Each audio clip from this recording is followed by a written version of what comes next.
ഫ്രഷേഴ്സിനുൾപ്പെടെ നിരവധി job അവസരങ്ങളുമായിട്ട് Alhind travel and ടൂറിസത്തിന്റെ interview May 3 ഞായറാഴ്ച രാവിലെ 9 മണി മുതൽ ഉച്ചയ്ക്ക് 1:30 വരെ ഷാർജയിൽ വെച്ചിട്ട് നടക്കുകയാണ്.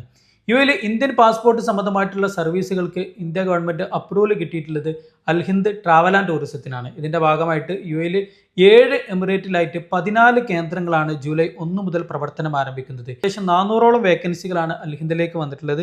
ഇതിന്റെ ഭാഗമായിട്ട് submission officer, counter staff, senior manager, branch head, operation executive, operation manager തുടങ്ങിയിട്ടുള്ള കാറ്റഗറിയിലേക്കാണ് അവർക്ക് വേക്കൻസി വന്നിട്ടുള്ളത്. കൂടുതൽ ഡീറ്റെയിൽ കാര്യങ്ങളൊക്കെ ഞാൻ ഈ വീഡിയോക്ക് കൂടെ ആഡ് ചെയ്യുന്നുണ്ട്. ഇന്റർവ്യൂ നടക്കുന്നത് മെയ് 3 ഞായറാഴ്ച രാവിലെ 9 മണി മുതൽ ഉച്ചയ്ക്ക് 1:30 വരെ. Location Alhind tower, suite number 1209, Al Khan corniche street, ഷാർജയിൽ വെച്ചിട്ടാണ്. പ്രത്യേകിച്ച് പാസ്പോർട്ട്, വിസ സംബന്ധമായിട്ടുള്ള സർവീസ്, ടൈപ്പിംഗ് ഒക്കെ അറിയുന്നവർക്ക് മുൻഗണന പറയുന്നുണ്ട്. ഫ്രഷർ ആണെന്നുണ്ടെങ്കിൽ അവർ വാലിഡ് വിസ ഉള്ള ആളായിരിക്കണം. ഹസ്ബൻഡ് വിസയിലൊക്കെ ഉള്ള ആളുകൾക്കൊക്കെ നല്ലൊരു ഓപ്പർച്യൂണിറ്റിയാണ്. ഈ മേഖലയിലേക്ക് ജോലി അന്വേഷിക്കുന്ന നിങ്ങളുടെ സുഹൃത്തുക്കളിലേക്ക് പരമാവധി ഈ വീഡിയോ ഒന്ന് ഷെയർ ചെയ്യുക. ഇന്റർവ്യൂയിലേക്ക് പരമാവധി എല്ലാവരോടൊന്ന് പങ്കെടുക്കാൻ പറയാം. താങ്ക്